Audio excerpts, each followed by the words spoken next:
သူကကိုယ့်ကိုမုံမုံဘသူကပဲကိုယ့်အပေါ်မှာရန်ညှိုးထားမထားမေတ္တာမပြတ်နဲ့နေနိုင်ရင်မေတ္တာမပြတ်တဲ့သူအရင်အေးတယ်မေတ္တာထားတာကောင်းတယ်လူချင်းပေါင်းတင်ဆက်ဆံကြတဲ့နေရာမှာသူကตาလို့ကိုကနာလို့သူကကောင်းလို့ကိုကကောင်းလို့သူမကောင်းလို့ကိုမကောင်းလို့ ਨੇ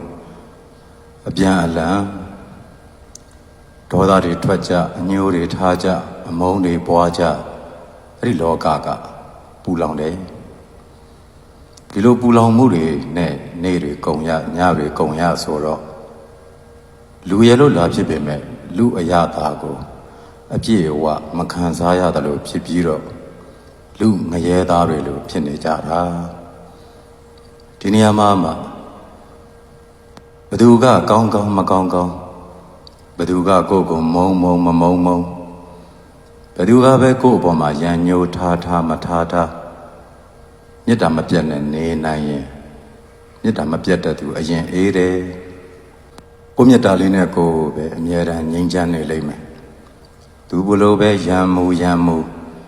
ကိုကမေတ္တာပဲထားတာ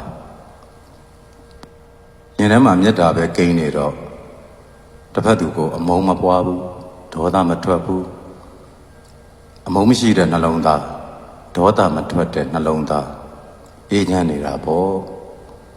ဘယ်သူကိုမစိုးကိုနဲ့တန်းတူထားပြီးတော့ကြည်တတ်တယ်ကိုနဲ့ကိုချင်းစာပေးပြီးတော့ဆက်ဆံတတ်တယ်တစ်ဖက်သူမကြိုက်တာတွေမပေးဘူးတစ်ဖက်သူမကြိုက်တာတွေမပြောဘူးအေးချမ်းစေသောချစ်ခင်စေသောစကားတွေပဲပြောတတ်တယ်နှလုံးသားကမေတ္တာကိန်းနေတဲ့အခါကျတော့ပြောတဲ့စကားတိုင်းဟာမေတ္တာစကားတွေဖြစ်နေမယ်ပြုတဲ့အပြုမူတိုင်းဟာမေတ္တာကာယကံတွေဖြစ်နေမယ်ဒီတော့ကိုယ်နဲ့ပတ်သက်ရတဲ့သူကိုယ်အနားမှာနေတဲ့သူတွေကိုအေးချမ်းမှုတွေပေးနိုင်တယ်ရင်တွင်အေးချမ်းသူကသာပတ်ဝန်းကျင်ကိုအေးချမ်းအောင်လုပ်နိုင်တာဖြစ်တဲ့အတွက်အဲ့ဒီမေတ္တာလေးထားပေးလိုက်တာကောင်းတာပေါ့လူတိုင်းမှာမနာလိုသူဆိုတာရှိနေမှာပဲ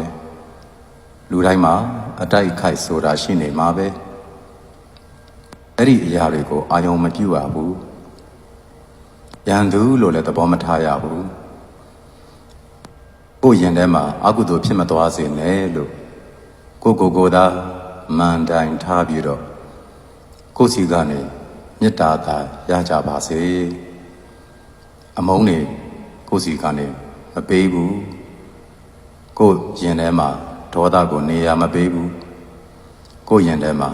အညိုးကိုနေရာမပေးဘူးမေတ္တာသာနေရာပေးမယ်အားလုံးအေးချမ်းပါစေလို့ကြိုးစားနေသူတိုင်းအောင်မြင်ကြပါစေမိသားစုတွေရှိတဲ့သူတိုင်းကိုယ့်မိသားစုနဲ့အေးချမ်းစွာနေနိုင်ပါစေချစ်တဲ့သူတွေအချင်းချင်းမေတ္တာမပြတ်ချစ်ချင်းတွေတိုးပွားပြီးတော့ပျော်ရွှင်စွာနေနိုင်ပါစေစတဲ့အဲ့ဒီမေတ္တာသာနေတိုင်းပွားပြီးတော့ရင်ထဲမှာဒီစိတ်ပဲဖြစ်နေအောင်ထားကြည့်အေးချမ်းတယ်မေတ္တာထားတာကောင်းတာပေါ့ဒါကြောင့်တရားနာသူအပေါင်းသူတော်ကောင်းတို့မေတ္တာတရားသာကိုယ်ရင်ထဲမှာထွန်းကားစေပြီးတော့မေတ္တာကြောင့်ကိုယ်လည်းအေးသူတစ်ပါးလည်းအေးအောင်ကျင့်ကြံနိုင်သူတွေဖြစ်ပါစေလို့ဆုတောင်းပေးပါတယ်အားလုံးအေးချမ်းကြပါစေ